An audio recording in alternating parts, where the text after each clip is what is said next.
100 000 guépards au XXe siècle, environ 12 000 au début du XXIe. L'espèce est en danger critique d'extinction. Quand d'autres animaux luttent pour leur survie, le guépard, lui, ne devrait même plus exister. On le trouve pourtant encore dans les savanes africaines. Son déclin, aussi bien que sa survie, constitue l'un des plus grands mystères du monde vivant.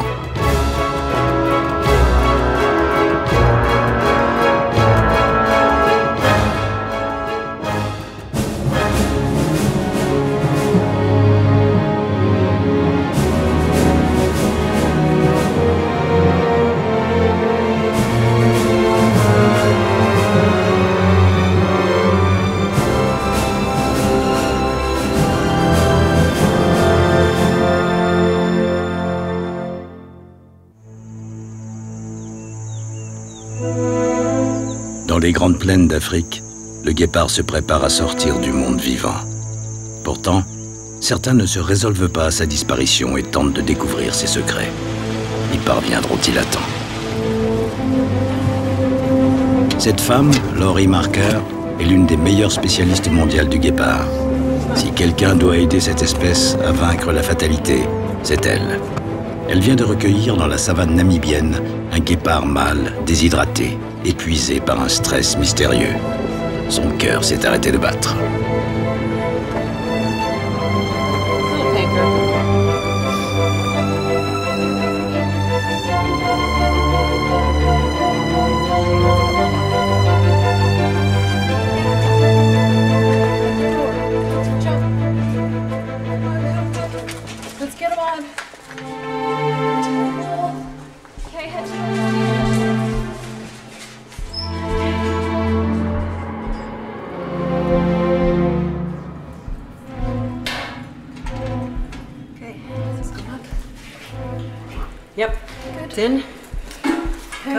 L'animal est placé sous respiration assistée. Are you just going to do oxygen or isoflurane?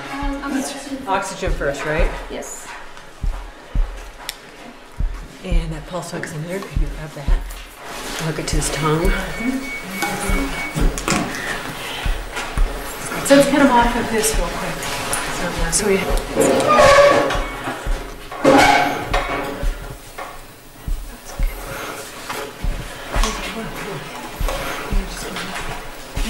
Sa température s'est élevée, mais peu à peu, le rythme cardiaque, lui, revient à la normale.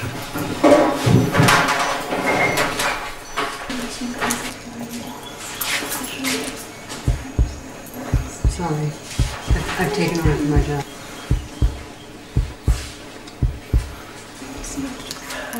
Okay, so yes. Il est stabilisé.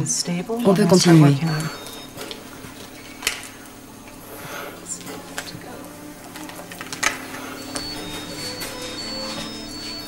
Dans ces quelques gouttes de sang se trouve la clé de tous les mystères du guépard. Nous prélevons des échantillons sanguins pour un bilan biologique et pour comparer le profil génétique de l'animal à celui d'autres guépards. Le drame de cet animal remonte à une première extinction massive, voici 10 000 ans. Le peu de guépards survivants se sont alors reproduits entre eux. Leur diversité génétique s'est effondrée. Les guépards sont tous devenus plus ou moins consanguins. Laurie Marker veut évaluer le degré de consanguinité de l'animal qu'elle vient de traiter avec les autres guépards qu'abrite sa réserve, le Cheetah Conservation Fund. On s'empresse donc d'établir son génome. Sur cet écran, les courbes montrent un résultat accablant. Le guépard étranger qu'on vient de recueillir est indirectement apparenté à tous ceux du centre. Laurie Marker tient scrupuleusement à jour les données généalogiques de tous les guépards qu'elle peut répertorier. Ces registres montrent les liens de parenté de ces animaux. On n'y trouve jamais de taux de consanguinité inférieur à 97%.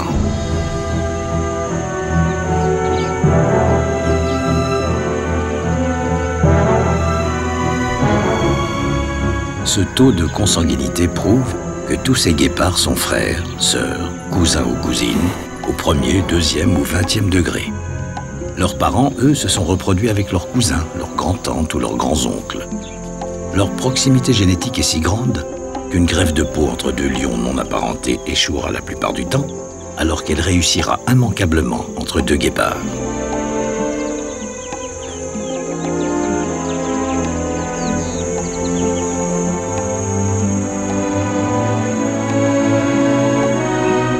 lutter contre cette consanguinité en tentant de féconder des femelles sud-africaines ou namibiennes avec du sperme provenant de guépards kenyans ou tanzaniens. Ces tentatives n'ont pas changé grand-chose, tant la proximité génétique des guépards était déjà grande.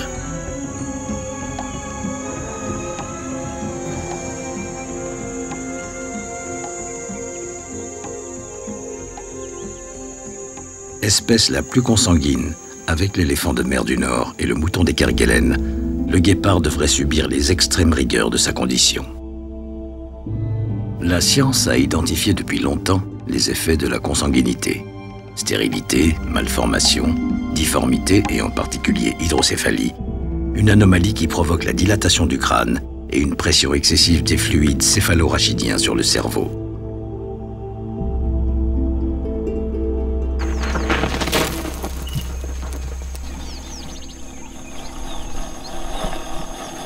Au lieu de cela, un miracle s'est produit. Le guépard a tiré avantage de son appauvrissement génétique. Une seule spécialisation s'est développée chez lui à l'extrême, au détriment de toutes les autres, le sprint. Au Cheetah Conservation Fund, on a mis en place un dispositif qui permet aux animaux de conserver ce que la nature leur a offert de plus précieux, leur aptitude à atteindre sur de courtes distances des vitesses supérieures à 100 km/h. Le guépard est un sprinter, une machine à courir. Ses jambes arrière sont puissamment musclées et forment un système de propulsion foudroyant. L'articulation de l'épaule n'est pas rigide, mais simplement attachée par des tendons et des muscles, ce qui permet à la jambe avant de s'étendre plus loin.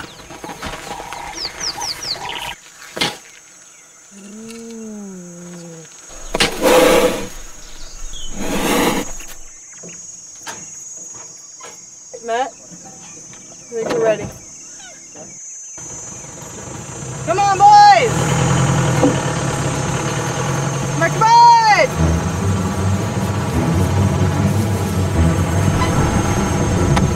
Pour entretenir leurs instincts de sprinter, les guépards du Cheetah Conservation Fund sont nourris à partir de la plateforme d'un véhicule. C'est aussi le moyen d'éviter qu'ils ne se blessent en se disputant les mêmes morceaux de viande.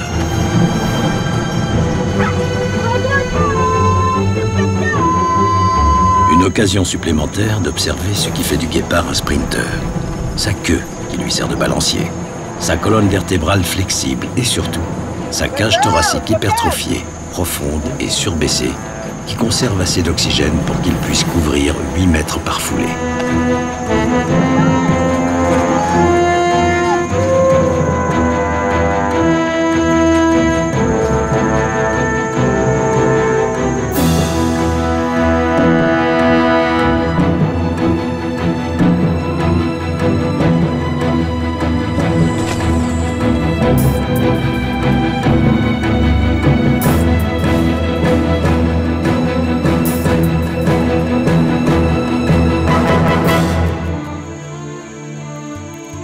Au cœur des savanes africaines, ici au parc national du Serengeti, en Tanzanie, le guépard s'avance donc telle une anomalie de l'évolution.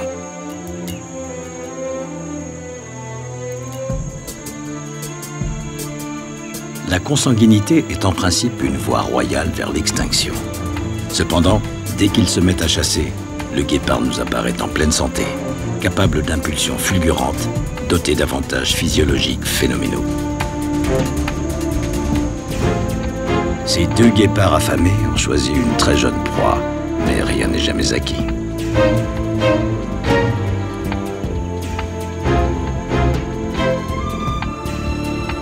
Il faut approcher sans se faire repérer. À moins de 50 mètres de la proie, ils attaquent et accélèrent jusqu'à plus de 100 km/h.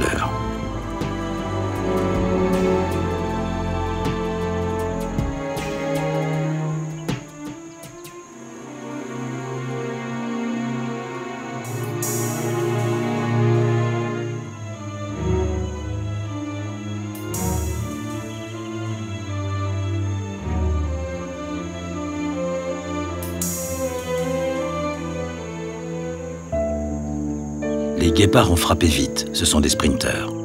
Ils se seraient rapidement essoufflés si la course avait duré.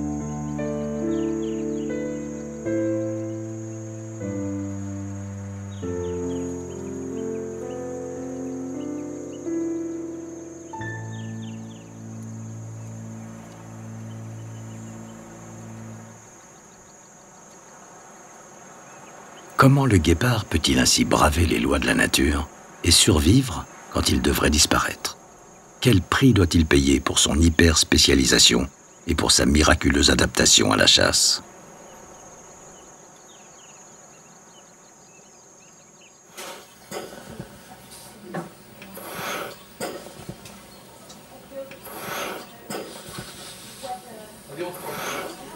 Maintenant, on va collecter le sperme.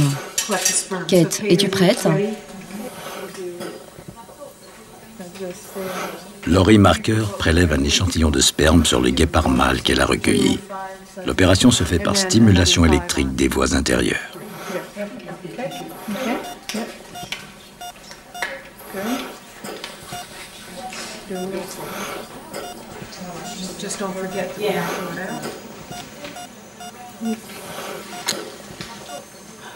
Je pense que nous avons quelque chose. La quantité de sperme obtenue est faible, mais Laurie Marker la juge suffisante pour les analyses. Le précieux flacon est aussitôt emporté au laboratoire.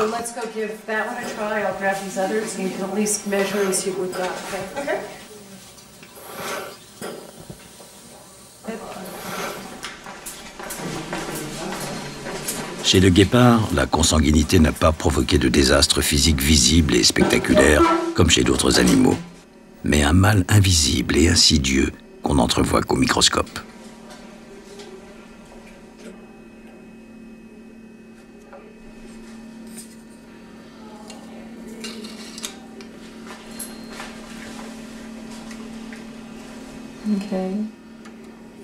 Ratatiné sur lui-même, voici un spermatozoïde extrait du prélèvement.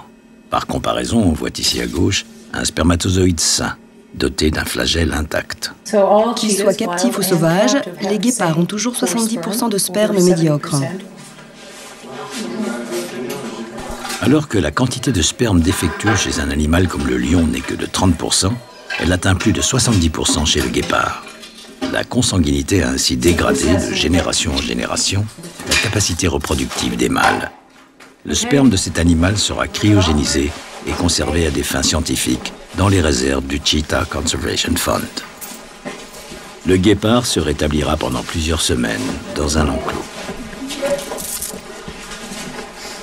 Tirez vers le bas et soulevez pour le faire glisser à l'intérieur. C'est bon.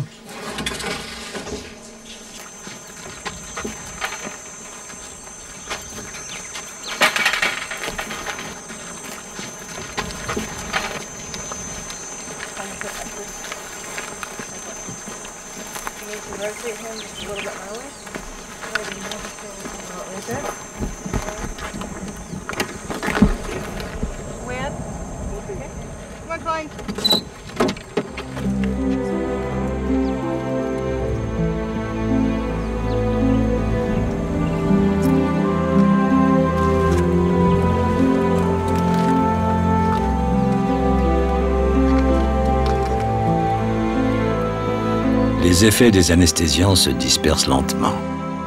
Groggy, l'animal, si fragile en dépit des apparences, mettra quelque temps à retrouver sa vitalité. Le guépard est un miraculé qui évite de justesse les orages de l'évolution. Consanguin avec tous ses semblables, il est doté des mêmes anticorps qu'eux.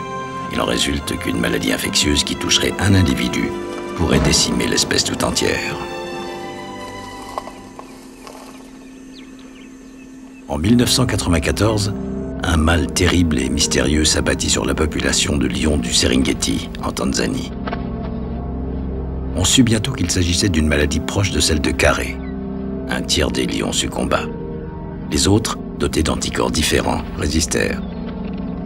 Se serait-il agi de guépards? En théorie, 100% de la population aurait disparu. Là encore, le guépard a su déjouer les pièges de la consanguinité. En effet, si le lion vit en meute, le territoire du guépard n'est rien d'autre que l'immensité. Il mène une vie semi-solitaire dans des plaines infinies, si vastes que les frères, qui forment généralement de petites coalitions, s'y perdent parfois et mettent des journées entières à se retrouver. De petits cris caractéristiques leur servent de signal de ralliement.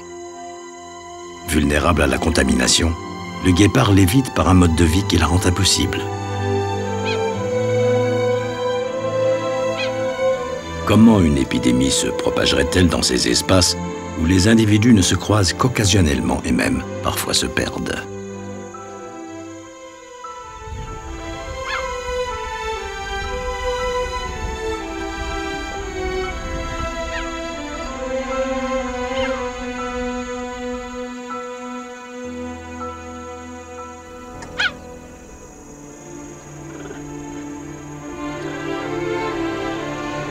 Oui, le guépard passe sa vie à déjouer les mécanismes implacables de l'extinction et à vaincre la fatalité.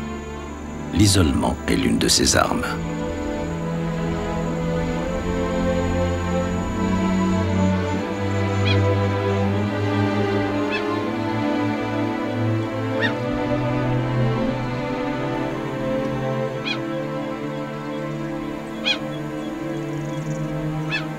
Deux frères en cherchent un troisième. En dépit des marques laissées sur les arbres qui bornent les territoires, il leur aura fallu plusieurs jours pour se retrouver.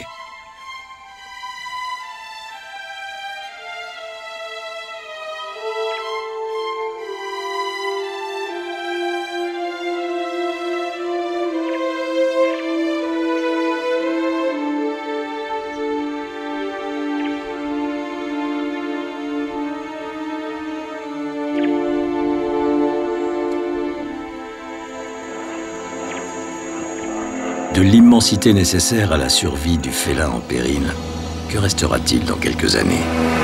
Des routes, des voies ferrées, des exploitations agricoles morcellent et grignotent inexorablement son royaume, comme ici, en Namibie.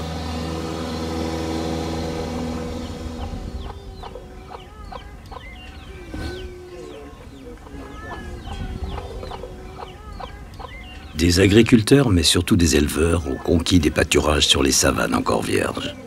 Que leur installation sur le territoire du guépard puisse compromettre l'avenir d'une espèce leur importait peu.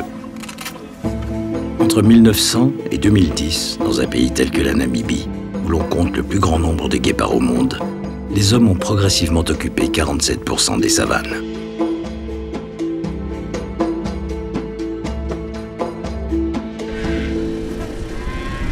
Aujourd'hui, 95% des guépards namibiens vivent sur des terres colonisées par les fermiers et les éleveurs, de même que 70% de leur proie. Ils doivent partager avec 6 millions de bovins, ovins et caprins les terres les plus sèches de toute l'Afrique. Pour les éleveurs, le guépard a toujours été l'ennemi. La coexistence des guépards et des éleveurs, fondée sur des peurs mutuelles, pourrait être le dernier piège où se prendra l'espèce.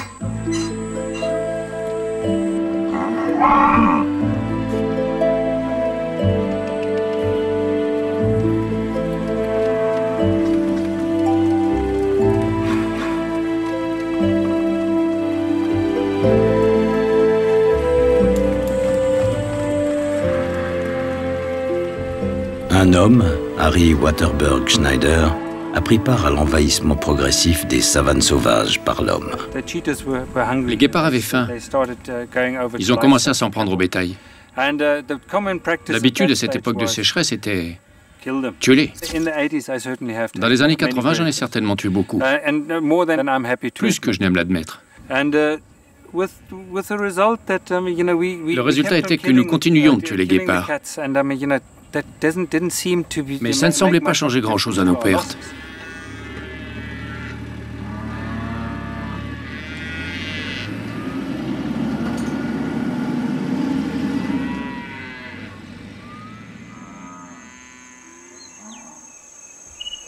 Certains spécialistes ont la certitude que l'animosité des éleveurs à l'encontre du guépard repose sur un malentendu tragique. L'équipe de Laurie Marker pense qu'en réalité, les guépards sont innocents et ne tuent pas le bétail. Encore faut-il le démontrer pour éviter que les éleveurs ne perpétuent une hécatombe. Cette équipe de Laurie Marker ont versé au dossier des preuves incontestables. Pour commencer, les biologistes ont dressé des chiens, des border collies, à retrouver des excréments de guépards.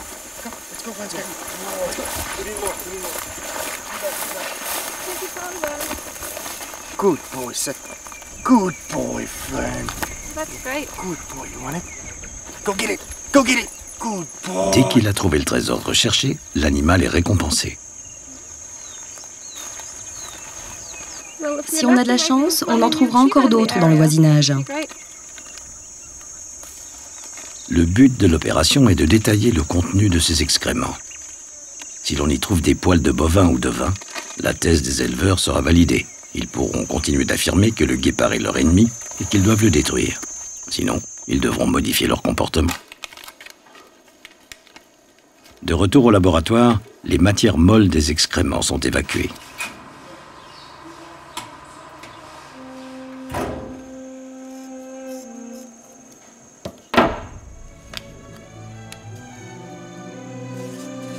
Les poils qui subsistent sont vérifiés individuellement.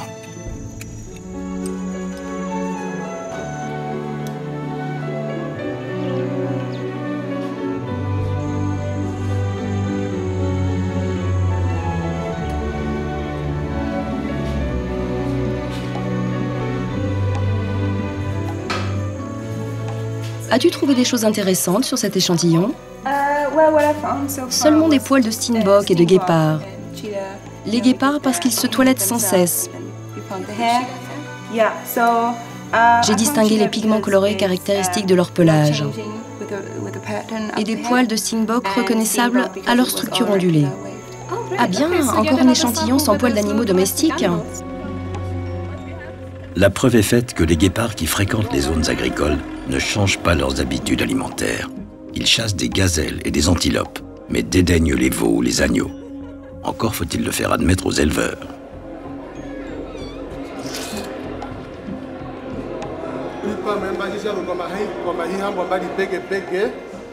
Laurie Marker organise donc de grandes assemblées.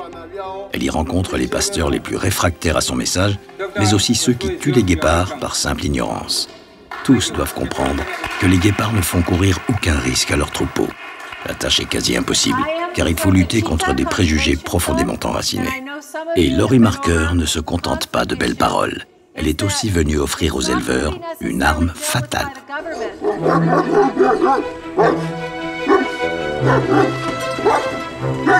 Le berger d'Anatolie est un chien redoutable, originaire des hauts plateaux de Turquie, capable autrefois d'affronter des loups et des ours dans les arènes romaines.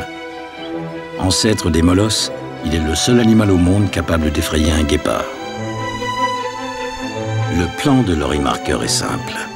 Offrir aux éleveurs des chiens bergers d'Anatolie, non pas pour protéger leur troupeau, mais pour dissuader les guépards de s'en approcher et de courir le risque de recevoir une balle en plein cœur.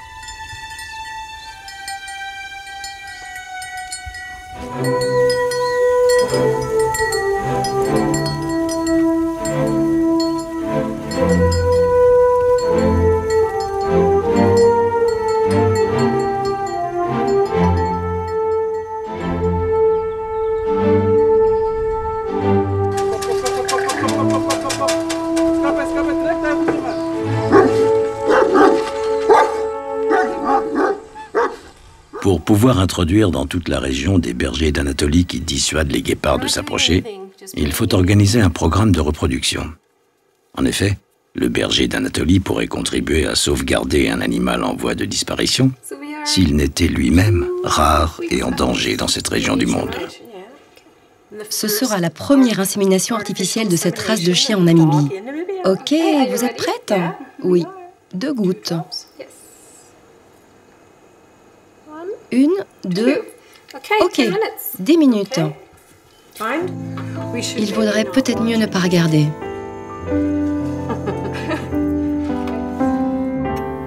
Il faut donc laisser 10 minutes au réactif avant d'obtenir le résultat. Pour Laurie Marker, 10 minutes interminables. Ça ne se présente pas si bien, n'est-ce pas? On dirait que ça n'a pas marché. Nous avons ici une barre qui montre que le test fonctionne, mais nous devrions en voir une autre ici montrant qu'elle attend un bébé.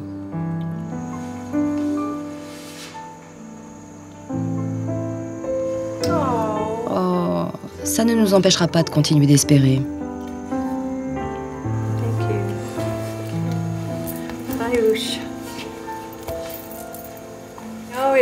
Chaque jour n'est pas bon. Il y a des bons et des mauvais jours. Mais quand vous regardez en arrière, quand vous vous rendez compte de ce que vous avez accompli et de ce qui reste à faire, il faut essayer de rester optimiste. Les collines sont hautes, mais il faut parvenir au sommet. Mais il y a toujours une colline plus haute à escalader. Il faut être une bonne petite chèvre des montagnes.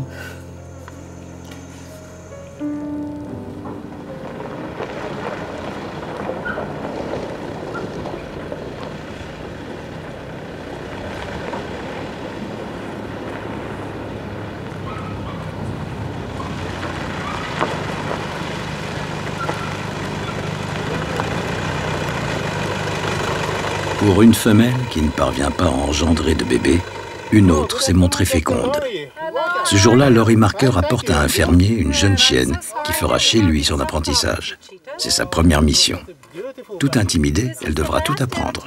Diriger les chèvres, aboyer si un guépard s'approche et se montrer féroce pour l'éloigner des zones d'élevage où ses incursions risqueraient de lui valoir du plomb. Merci beaucoup. Elle va nous être très utile. Elle a vécu parmi des chèvres, donc je pense que ça devrait aller. Elle veillera à ce que vous n'ayez pas trop de problèmes avec les guépards. Laurie Marker peut se réjouir. Elle a déjà fait adopter plus de 300 bergers d'Anatolie.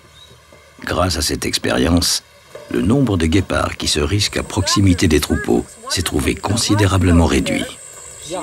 Elle sera vraiment dans son élément. Elle sera heureuse avec toutes ces chèvres. On va la poser.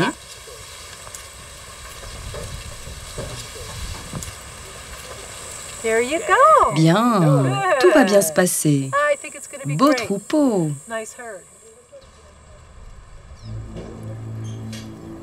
Hélas, les phénomènes d'extinction des espèces résultent de causes diverses qui s'aggravent mutuellement. L'empiètement des populations humaines sur le territoire des guépards provoque ainsi une mécanique infernale.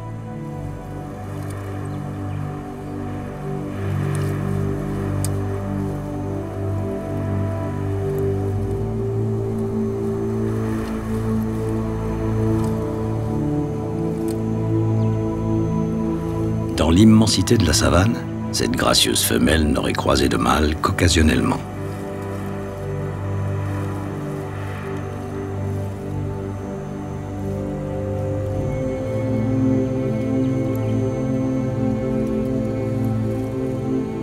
Sur des zones sauvages amenuisées par les exploitations agricoles et les pâturages, la promiscuité s'accroît. Déjà stressée, la voici harcelée par deux jeunes frères.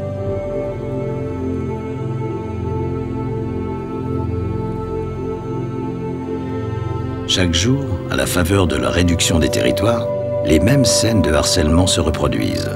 Les mâles en chaleur pourchassent la jeune femelle jusqu'à l'épuisement.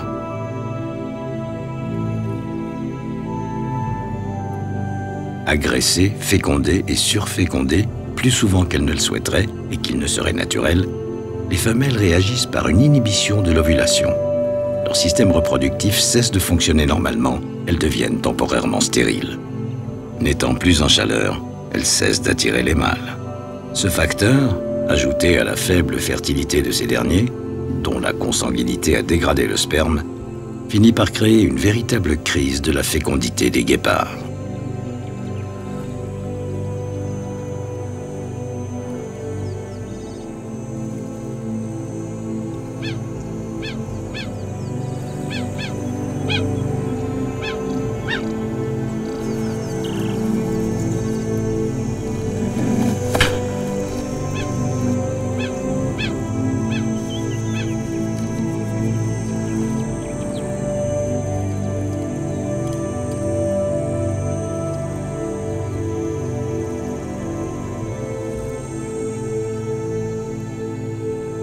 Les causes d'extinction s'ajoutant les unes aux autres, l'aire de répartition du guépard a régressé de manière spectaculaire en à peine un siècle.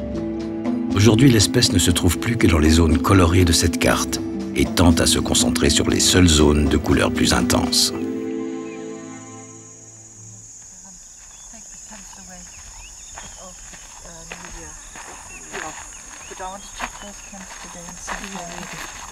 En Afrique du Sud, au DeVille Cheetah and Wildlife Center, Anne Van Dyck entend rendre leur fertilité aux femelles en recréant pour elles les conditions normales de reproduction.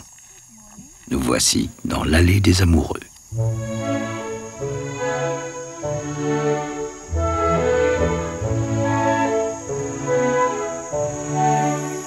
Ici, nous essayons de simuler ce qui se produit dans la nature sauvage. L'allée des amoureux est l'endroit où nous faisons venir les mâles. Nous devons protéger cette femelle parce que si elle n'est pas en chaleur, il risque de l'attaquer. Alors nous plaçons la femelle de ce côté de l'allée des amoureux et les mâles lui sont proposés de l'autre côté. Si elle est en chaleur, elle viendra vers le grillage. Elle ira de long en large et se placera près du mâle pour faire connaissance. Dans ce cas, nous les plaçons ensemble et nous voyons si un accouplement a lieu. En arrière-plan, une femelle protégée de tout risque ne succombera à un mâle situé de l'autre côté de l'allée que si elle y consent. Nerveux, deux mâles se disputent ses faveurs sans pouvoir la violenter.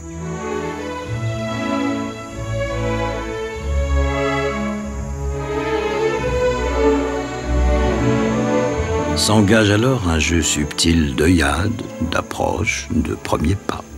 Marivaudage, sous le regard d'une matrone attentive et bienveillante.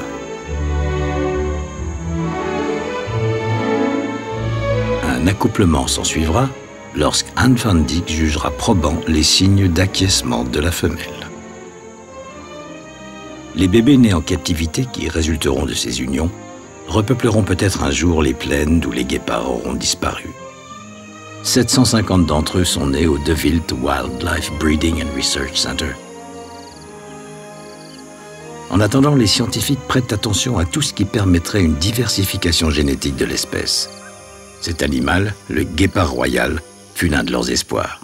Quand on le découvrit pour la première fois au Zimbabwe en 1926, on crut qu'il constituait une sous-espèce distincte. On sut en 1981 qu'il ne s'agissait que d'un gène récessif et donc très rare affectant le pelage. On ne dénombre dans le monde qu'une cinquantaine de guépards royaux, dont une dizaine à l'état sauvage.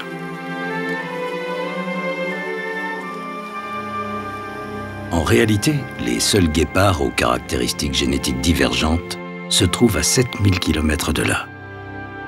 Ultimes survivants d'une population autrefois nombreuse, ils vivent au cœur de l'Iran.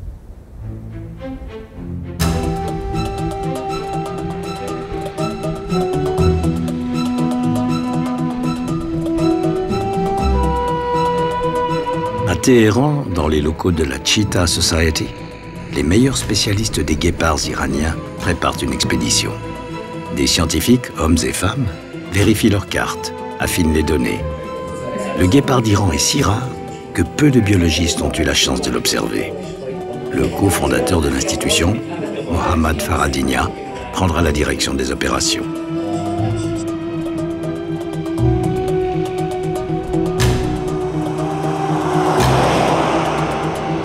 Les scientifiques partent pour le parc national de Dasht Kavir, l'un des derniers refuges du guépard iranien.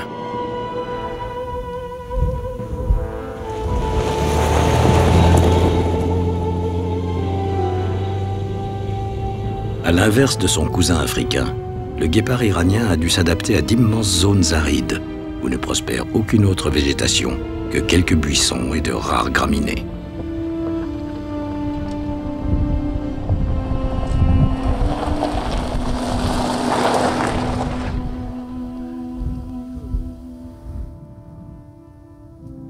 Dans cette savane semi-désertique, Mohammad Faradinia procède au comptage des proies habituelles du guépard asiatique.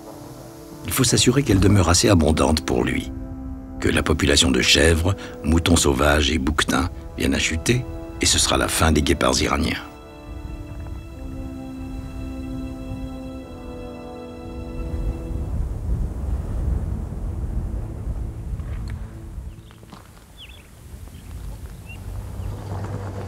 Mohammad Faradinia se dirige à présent vers la zone où, au pied d'un arbre que les guépards pourraient choisir comme borne de leur territoire, il a posé des appareils photographiques à déclenchement automatique. Avec un peu de chance, ces pièges auront capturé l'image des proies du guépard, voire celle du guépard lui-même.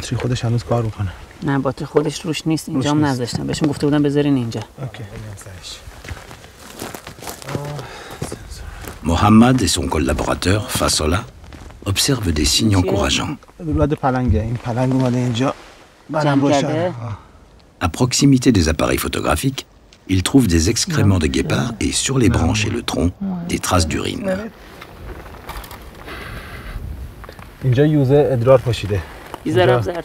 Un peu plus loin, il découvre les bois d'un bouquetin qu'un félin a tué. Si la colonne vertébrale a été cassée au ras du crâne, ce sera la signature d'un léopard. Mais dans ce cas, les vertèbres qui restent prouvent que l'animal, âgé de 15 ans, autant que de cernes sur ses cornes, a bien été tué par un guépard.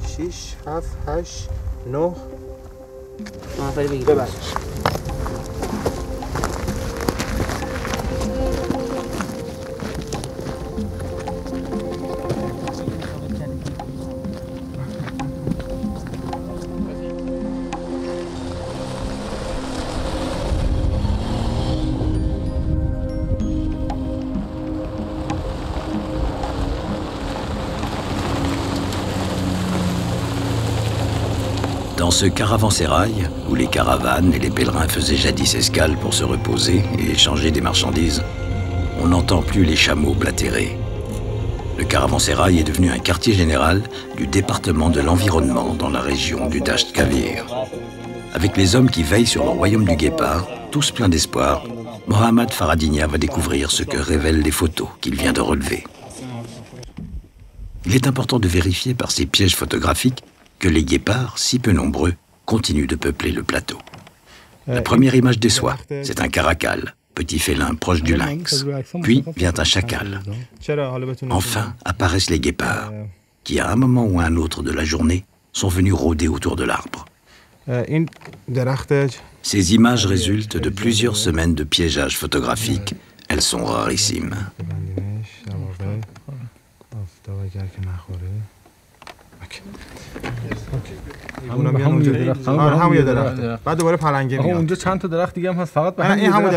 Les hommes observent que les animaux semblent en bonne santé et bien nourris. Pour toute l'équipe de Mohammad Faradinia, c'est une immense satisfaction.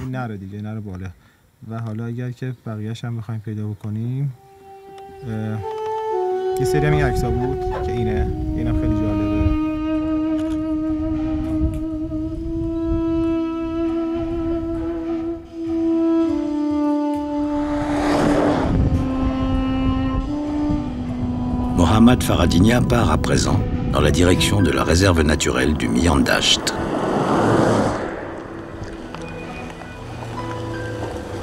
Dans cet enclos vit un guépard iranien, recueilli après la mort de sa mère. Il se nomme Kouchki.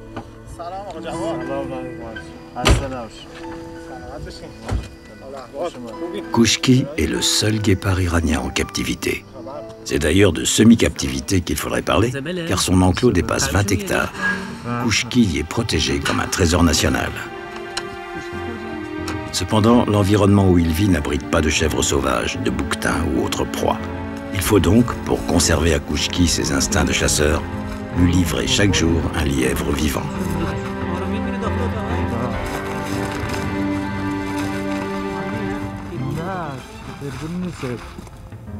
On comprend, en voyant Kouchki, la fierté qu'inspira aux Perses, et désormais au peuple iranien, le majestueux guépard des plateaux.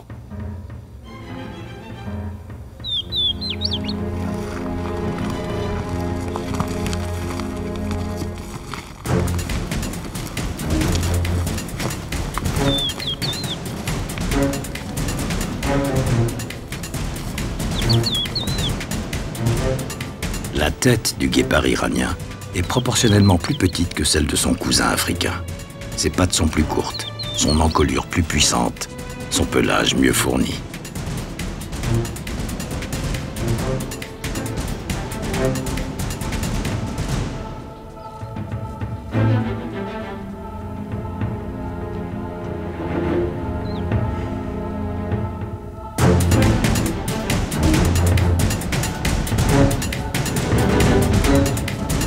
À la chasse, en revanche, on retrouve la même foulée foudroyante, la capacité d'accélération unique au monde, la précision de la trajectoire.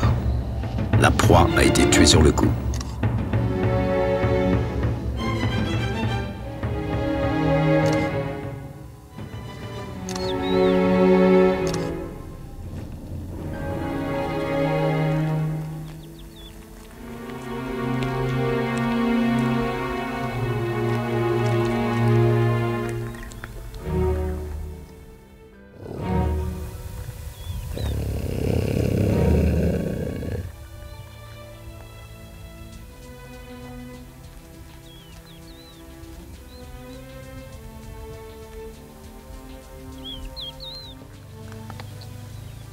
sauvegarder les frères de Kouchki, qui vivent en liberté, des patrouilles anti-braconnage ont été créées.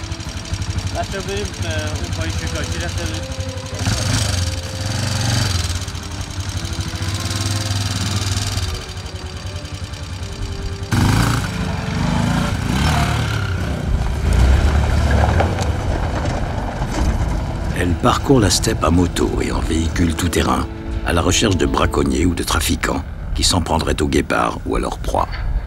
Ces dernières sont si rares que l'existence du guépard en dépend.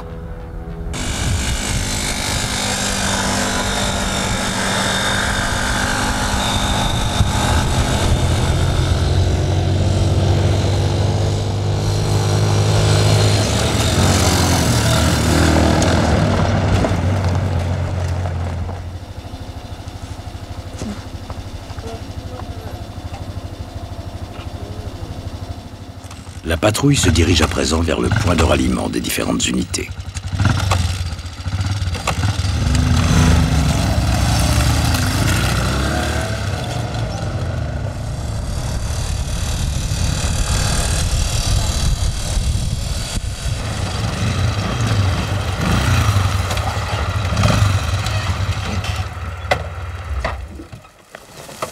Un brigadier a découvert les traces laissées derrière eux par des braconniers. Les têtes de 5 gazelles et leurs peaux abandonnées sur le terrain. Dans cette région, c'est pour la viande qu'on tue les antilopes et les gazelles, non pour leur peau ou pour les trophées.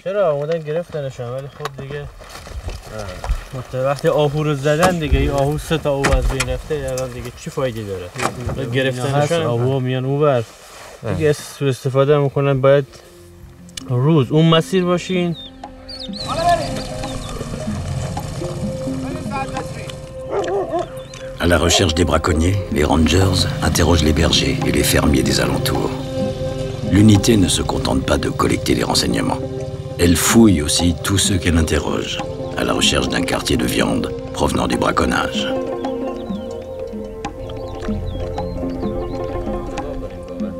Est-ce qu'il peut...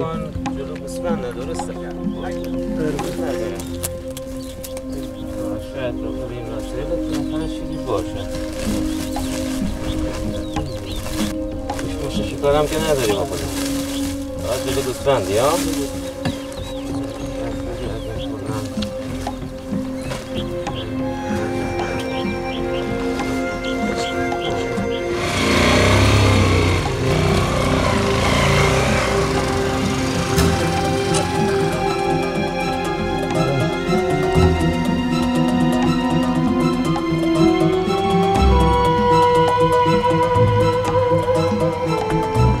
L'action de Mohamed Faradinha et des équipes qui travaillent avec lui ne se limite pas à la recherche scientifique et à la protection des guépards sauvages. Il faut encore, dans les villages les plus reculés, sensibiliser les populations à l'importance des derniers guépards iraniens. Ce village se nomme Sork Cheshmeh, littéralement le village de l'automne rouge.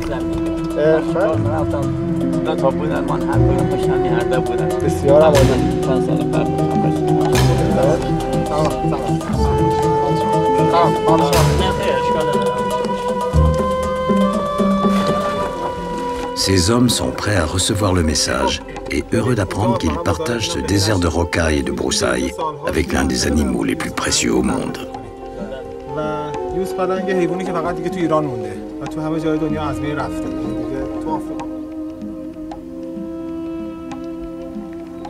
Pendant ce temps, Kouchki, dans son enclos de solitude, continue de veiller sur le haut plateau perse. Peut-être faudra-t-il un jour chercher dans les cellules de Kouchki les gènes diversifiés dont l'évolution a privé ses cousins africains. Encore faudrait-il maîtriser, pour repeupler les savanes de Namibie ou d'Afrique du Sud, la réintroduction dans le milieu sauvage de guépards nés en captivité. C'est l'expérience que tente aujourd'hui le biologiste Florian Weiser et la vétérinaire Cecilia Venter.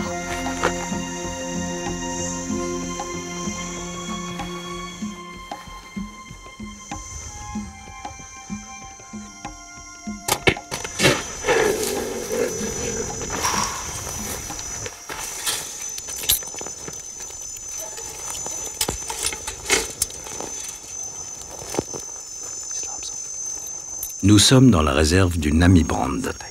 C'est là que cet animal va être relâché et livré pour la première fois à la vie sauvage. Il se nomme Kiya. Je vais surveiller sa température. Kiya est équipé d'un collier télémétrique. On protège sa tête du soleil, il faut agir vite, car la température des guépards tend à monter très rapidement en cas de stress.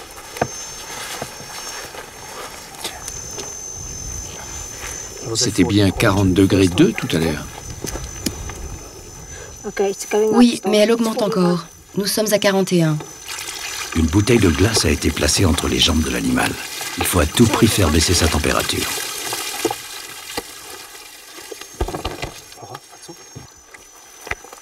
Il n'est toujours pas tiré d'affaire. Je veux le réveiller dès que possible. Il est très léger.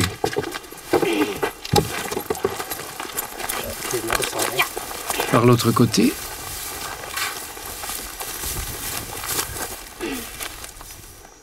Cicélia administre l'antidote contre l'anesthésiant.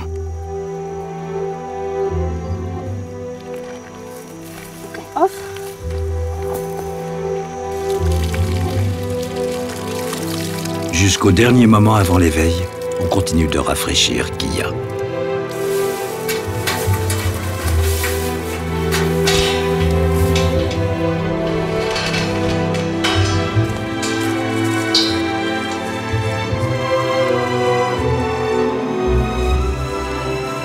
En quelques instants, Kiya reprend conscience. Il a été libéré tout près de l'endroit où 4 de ses frères l'ont été le matin même et où le clan va se retrouver pour entamer ses premiers instants de liberté.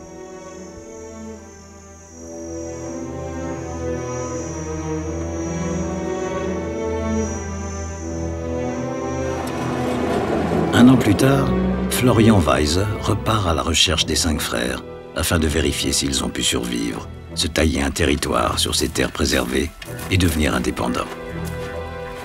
L'expérience est cruciale, car la théorie dominante veut qu'il soit impossible de rendre leur autonomie à des guépards nés et élevés en captivité.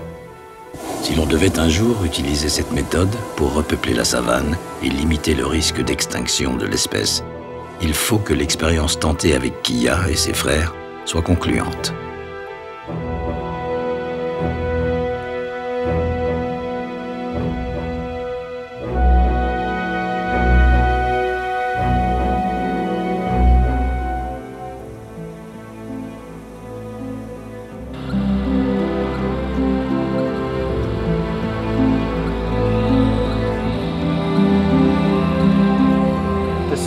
Oui, voici Kiya. C'est l'un des 5 mâles. Oui, ils sont là. Les colliers émetteurs ont permis de localiser les animaux. Il faut à présent les retrouver à terre. Florian a prévenu Cicélia par radio. Il va partir à leur recherche en voiture, puis à pied.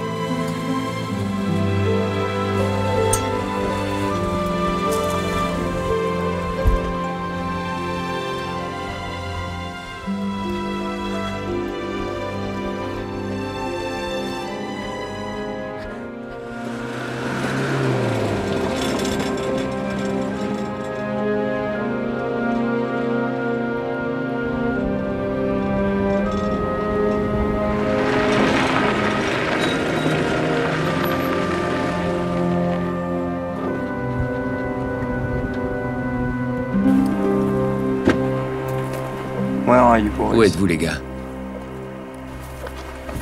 Allez, montrez-vous. Levez-vous et bougez.